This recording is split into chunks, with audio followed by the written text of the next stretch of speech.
Je suis Tiffaine Ragnaud, skipper du Figaro Orcom.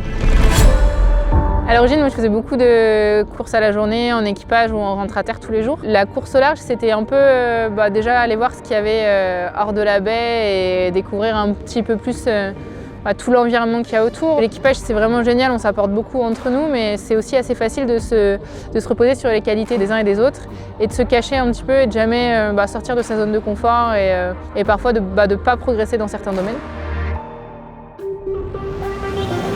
Il y a très peu de différence entre les bateaux, il y en a un petit peu dans le choix des voiles ou ces choses-là, ou dans la manière de préparer son bateau, mais c'est vraiment le marin qui va faire la différence. On n'a pas que des moments simples sur la course, on est très proche dans ma famille, donc penser à ma famille ou mes proches, ça aide forcément à tenir un peu. Après, il y a aussi de temps en temps se rappeler la chance qu'on a d'être là, parce qu'on fait quand même un peu le métier de nos rêves, donc même quand c'est dur, il ne faut pas oublier de profiter et de savourer la chance qu'on a d'être là, donc c'est se le rappeler aussi. Il y a à la fois un peu de soulagement de s'éloigner de toute l'ambiance du village départ. C'est vrai que c'est génial de rencontrer les gens, de discuter avec eux, mais c'est un rythme qui est quand même hyper soutenu.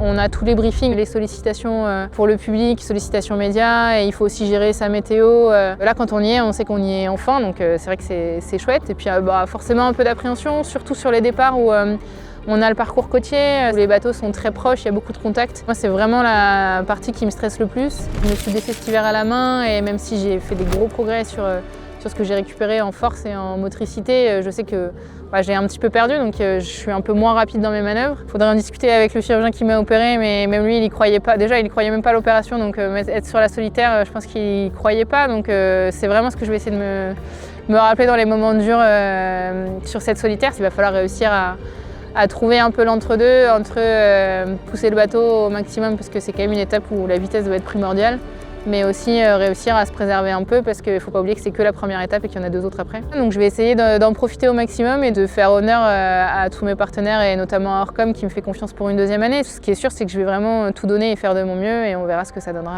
à l'arrivée.